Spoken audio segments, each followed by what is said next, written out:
സനാതനധർമ്മത്തിൻ്റെ നമ്മൾ കണ്ടെടുത്ത കുംഭമേളയിലെ ഏറ്റവും വലിയ വാർത്ത എന്ന് പറയുന്നത് മൊണാലിസയുടെ മാല വിൽപ്പനയാണ്.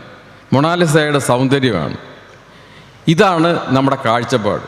അപ്പോൾ ഈ ഒരു സംഭവം മാത്രമല്ല, ഈ കുംഭമേളയിലെ രാഷ്ട്രീയം എങ്ങനെയാണ് നമ്മൾ കൈകാര്യം ചെയ്തത്. കുംഭമേള വന്നു കഴിഞ്ഞപ്പോൾ കുംഭമേളയിലേക്ക് വലിയ തീർത്ഥാടക പ്രവാഹം. അപ്പം ഈ തീർത്ഥാടകരെല്ലാം വന്നു കഴിഞ്ഞാൽ അത് കോൺഗ്രസിൻ്റെ രാഷ്ട്രീയ ഭാവിക്ക് എന്തോ ഒരു ആപത്തായിരിക്കുമെന്ന് തോന്നിയപ്പോൾ കോൺഗ്രസിൻ്റെ പ്രസിഡന്റ് ശ്രീ മല്ലികാർജ്ജുൻ ഖാർഗെ പറഞ്ഞത് നമ്മൾ കേട്ടു.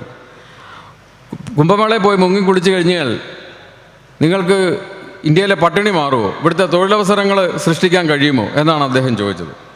ഈ ബഹുമാന്യനായ വ്യക്തി എന്തെങ്കിലും ഒരിക്കൽ ചോദിക്കുമോ, മിനായിൽ പോയി കല്ലെറിഞ്ഞു കഴിഞ്ഞാൽ തൊഴിലവസരം, ഇന്ത്യയിലെ ഹാജിമാർക്ക് തൊഴിലവസരം ഉണ്ടാകും എന്ന് അദ്ദേഹം പറയാൻ ധൈര്യമുണ്ടോ? അവിടെയാണ് നമ്മൾ സനാതനധർമ്മത്തോട് ഇന്ത്യയിലെ മാധ്യമങ്ങൾ, കേരളത്തിലെ മാധ്യമങ്ങൾ, നമ്മുടെ ഇവിടുത്തെ മതേതര മുഖംമൂടിയുള്ള മാധ്യമങ്ങൾ എങ്ങനെ പെരുമാറുന്നു എന്ന് നമ്മൾ മനസ്സിലാക്കേണ്ടത്. ഇതാണ് സനാതനധർമ്മവും മാധ്യമങ്ങളും തമ്മിലുള്ള ബന്ധം. നമ്മൾ വിലയിരുത്തി കഴിഞ്ഞാൽ ഇതിൻ്റെ കാഴ്ചപ്പാട് ഈ രീതിയിലാണ് നമുക്ക് മനസ്സിലാക്കുക. തീർച്ചയായിട്ടും സനാതനധർമ്മത്തെ എന്തും പറയാം.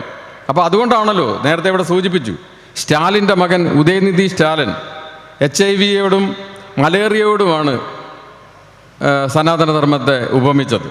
അതിനെ ഏറ്റുപിടിച്ചുകൊണ്ട് ഇവിടെ കേരളത്തിലെ കമ്മ്യൂണിസ്റ്റുകൾ അതിൻ്റെ പിന്നാലെ കൂടുകയും ചെയ്തു. ഏതെങ്കിലും മാധ്യമങ്ങൾ തെറ്റാണെന്ന് പറഞ്ഞു.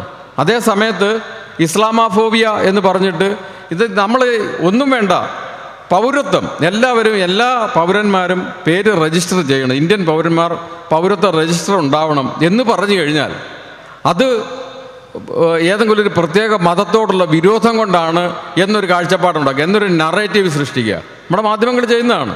അതേ സമയത്ത് ഗംഗയിൽ പോയി മുങ്ങിക്കുളിച്ച് കഴിഞ്ഞാൽ നിങ്ങളുടെ ഇവിടുത്തെ ദാരിദ്ര്യം മാറുമോ എന്ന് പറഞ്ഞു കഴിഞ്ഞാൽ ആർക്കും ഒരു ബുദ്ധിമുട്ടുമില്ല, അതിനെപ്പറ്റി ഒരു പ്രതിഷേധവും ഇല്ല, അതിനെപ്പറ്റി ഒരു എഡിറ്റോറിയലും എഴുതാൻ ആരുമില്ല. അപ്പോൾ ഈ രീതിയിലാണ് മാധ്യമങ്ങൾ ഇതിനെ കാണുന്നത്. നമ്മൾ കോമൺ സിവിൽ കോഡിനെ പറ്റി പറഞ്ഞു കഴിഞ്ഞാൽ ഇപ്പം നമ്മൾ ചർച്ച ചെയ്തുകൊണ്ടിരിക്കുന്ന വിഷയമാണല്ലോ. എല്ലാവർക്കും പൊതു നിയമം വേണം. ഒരു മതേതരത്വ രാജ്യത്തിൽ മതേതരത്തിൻ്റെ മുഖംമൂടി എന്ന് പറഞ്ഞു കഴിഞ്ഞാൽ എല്ലാവർക്കും തുല്യനീതി, തുല്യ നിയമം എന്നുള്ളതാണല്ലോ. ആ ഒരു നിയമം പറഞ്ഞു കഴിഞ്ഞാൽ അതിനെതിരാണ്. ആണിനും പെണ്ണിനും നമ്മൾ ലിംഗസമത്വം എന്ന് പറഞ്ഞിട്ട് ഇവിടെ ഏറ്റവും ആദ്യം വാചകം അടിച്ചത് ഇവിടുത്തെ കമ്മ്യൂണിസ്റ്റുകളാണ്, മാർക്സിസ്റ്റുകളാണ്.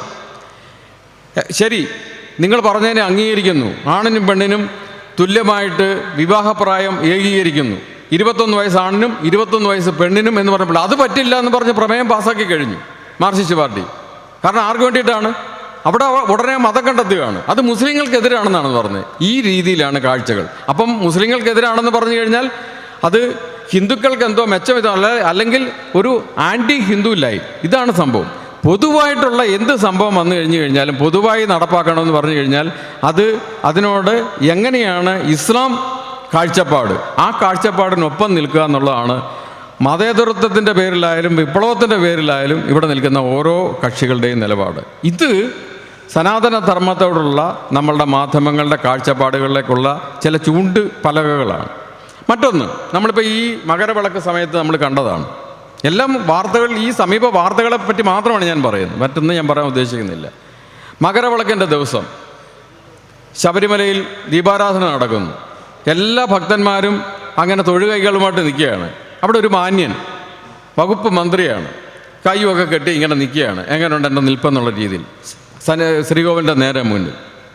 എത്ര അശ്ലീലമായ ഒരു കാഴ്ചയായിരുന്നു ഭക്തരെ സംബന്ധിച്ചിടത്തോളം. അതേസമയം ഞാൻ ഒരു പത്രപ്രവർത്തകൻ എന്നുള്ള നിലയ്ക്ക് 4 പതിറ്റാണ്ടോളം ഞാൻ പത്രപ്രവർത്തകനായിരുന്നു. ഞാൻ ധാരാളം സമ്മേളനങ്ങൾ, പൊതുസമ്മേളനങ്ങൾ റിപ്പോർട്ട് ചെയ്യാൻ ഞാൻ പോയിട്ടുണ്ട്. സന്ധ്യാസമയത്ത് നടക്കുന്ന സമ്മേളനങ്ങൾ പലയിടത്തും മുസ്ലിം കേന്ദ്രങ്ങളിൽ ആണെങ്കിൽ ആ സമയത്തൊരു വാങ്കുവിളി മുഴങ്ങാറുണ്ട്.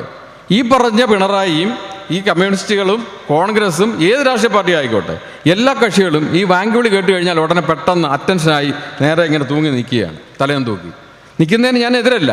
ആ ഒരു വിഭാഗത്തോടുള്ള ആദരം പ്രകടിപ്പിക്കുന്നതാണ്.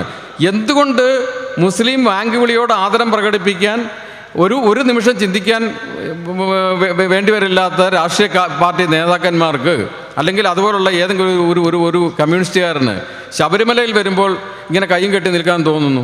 ഇതിപ്പം VN വാസവൻ മാത്രമല്ല, അതൊരു രാഷ്ട്രീയമാണ്. കെ രാധാകൃഷ്ണൻ വകുപ്പ് മന്ത്രിയായി അവിടെ വന്ന സമയത്ത് ഇതേ നിപ്പായിരുന്നു. അതിനു മുമ്പ് സുധാകരൻ വന്നപ്പോഴും ഇത് തന്നെയായിരുന്നു നിപ്പ്. സുധാകരൻ ഇപ്പം മാറിയിട്ടുണ്ട്, ഇപ്പം ഇങ്ങനെ താലമൊക്കെ പിടിച്ച് നടക്കുന്നുണ്ട്. പക്ഷേ മന്ത്രിയായിരുന്ന സമയത്ത് സുധാകരൻ നടത്തിയ കെട്ടുകാഴ്ചകളും ഏതാണ്ട് ഇതേ രീതിയിൽ തന്നെ. അപ്പം ഇത് ഹിന്ദുക്കളോട് ഞങ്ങൾ ഇങ്ങനെ പെരുമാറും എന്ന് പറഞ്ഞാൽ മറ്റവരെ ഒന്ന് സന്തോഷിപ്പിക്കാം. ഹിന്ദുക്കളോട് ഞങ്ങൾക്ക് വിരോധമാണ്, അല്ലെങ്കിൽ ഹിന്ദുത്വത്തെ അപമാനിക്കലാണ് ഞങ്ങളുടെ പരിപാടി എന്ന് പറഞ്ഞു കഴിഞ്ഞാൽ അതുകൊണ്ട് അപ്പുറത്തൊരു പ്രീതി കിട്ടും. ഇവിടെ നേരത്തെ ശ്രീ ഷാജൻ സൂചിപ്പിച്ചതുപോലെ ഭാര്യരെ ഇപ്പം എടുത്തുകൊണ്ട് നടക്കുന്നു എന്ന് പറഞ്ഞില്ലേ, എന്ന് പറഞ്ഞ ഒരു രീതിയാണ് ഇവിടെ. ഈ രീതിയിൽ ചെയ്തു കഴിഞ്ഞാൽ കുറേ മുസ്ലിം സദസ്സുകളിൽ അവർക്ക് സ്റ്റേജ് കിട്ടും, അവിടെ അവർക്ക് പറയാൻ പറ്റും, അവരുടെ കുറേ പ്രീതി കിട്ടും. അതൊരു വോട്ട് ബാങ്കാണ്. ഇതൊരു വോട്ട് ബാങ്ക് അല്ല. സുനിൽ പറഞ്ഞാണ് അതിൻ്റെ സത്യം. കാരണം ഇതെല്ലാം ഒറ്റപ്പെട്ട വ്യക്തിത്വങ്ങളാണ് ഹിന്ദുക്കൾ എന്ന് പറയുന്നത്. ഒരു സമാജമല്ല, ഒരു സമൂഹമല്ല, ഒരു കൂട്ടമല്ല, ഒന്നിച്ചൊരു അഭിപ്രായമില്ല. എല്ലാവർക്കും വ്യത്യസ്ത അഭിപ്രായമാണ്. ആർക്കും നമ്മളിവിടെ എല്ലാവിധ സ്വാതന്ത്ര്യമുണ്ടല്ലോ. ആ സ്വാതന്ത്ര്യം നമ്മുടെ ഓരോ കാര്യത്തിലും ഓരോരുത്തർക്കും ഓരോ നിലപാടെടുക്കാം എന്ന് വരുമ്പോൾ സംഘടിതമായിട്ട് നമ്മളെ ഒരു ശക്തിയല്ല എന്ന് തോന്നുമ്പോൾ നമ്മളോട് എന്തും പറയാം എന്നുള്ള ഒരു അവസ്ഥ വരികയാണ്. ഇപ്പോൾ നമ്മൾ പാലസ്തീൻ്റെ വിഷയം നമ്മൾ ഇവിടെ സംസാരിച്ചു. പാലസ്തീൻ പ്രശ്നം വന്നു കഴിഞ്ഞപ്പോൾ പാലസ്തീൻ ഇസ്രായേലിനെ കയറി കൂട്ടമായ ഒരു മിന്നലാക്രമണം നടത്തി 10,200 പേരെ അവിടെ മരിച്ചു കഴിഞ്ഞപ്പം കണ്ടോ വീരന്മാർ എന്നുള്ള നിലയ്ക്ക് ഇവിടെ ആഘോഷിച്ച മാധ്യമങ്ങളുണ്ട്. അവന്മാരുടെ വീരശൂര പരാക്രമം എങ്ങനെയുണ്ട് എന്ന് ആഘോഷിച്ച മാധ്യമങ്ങളുണ്ട്. തിരിച്ചടി വന്നു കഴിഞ്ഞപ്പോഴത്തേക്ക് നിലവിളിയായി, ആക്രമിക്കുന്നു പാവങ്ങൾ എന്നുള്ള നിലയ്ക്കായി. അവിടെ കൂട്ടുപിടിക്കാൻ നമ്മുടെ മാധ്യമങ്ങളാണ് മുന്നിൽ നിന്നത്, മാധ്യമങ്ങളാണ് അതിൻ്റെ കൂടെ നിന്നത്. പാലസ്തീൻ ഇരകളാണ്, അവിടെ ഒരു ഇരവാദം ഉയർത്തിക്കൊണ്ട് വരികയാണ്. അവരെ ആക്രമിച്ച ഭാഗം വിട്ടു. പിന്നീട് നടന്ന സംഭവം അതിൻ്റെ പല സമ്മേളനങ്ങൾ, ഇപ്പോൾ കോഴിക്കോട് ബീച്ചിലായാലും മറ്റ് പലയിടത്തും സമ്മേളനങ്ങൾ നടക്കുന്നു. ഈ സമ്മേളനങ്ങളോട് ഐക്യദാർഢ്യം പ്രകടിപ്പിച്ചുകൊണ്ട് കമ്മ്യൂണിസ്റ്റ് പാർട്ടിയുടെ നേതൃത്വത്തിൽ സമ്മേളനങ്ങൾ നടക്കുന്നു.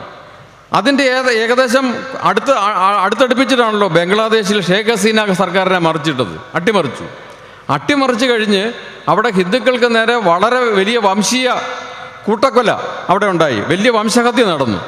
ആ കൂട്ടക്കൊല നടന്നിട്ട് ഇവിടുത്തെ മാധ്യമങ്ങൾ പെട്ടെന്ന് തരിച്ചു നിന്നതല്ലാതെ വാർത്ത പോലും കൊടുത്തില്ല. കുറേ ദിവസങ്ങൾ അവിടെ നടന്ന ഹിന്ദുക്കളോടുള്ള വംശീയ ആക്രമണത്തെ നിസ്സംഗതയോടെ കണ്ടു നിൽക്കുകയായിരുന്നു. ഇതിനെതിരെ സോഷ്യൽ മീഡിയയിൽ ചില വിമർശനങ്ങൾ ഉയർന്നു കഴിഞ്ഞപ്പോൾ അത്ര ശ്രദ്ധിക്കാത്ത ചില പേജുകളിലൊക്കെയാണ് മുഖ്യധാരാ മാധ്യമങ്ങൾ ഇതിൻ്റെ വാർത്തകൾ കൊടുത്തത്. അതിനുശേഷം പ്രകടനങ്ങൾ നടന്നു ഇതിൽ പ്രതിഷേധിച്ച്.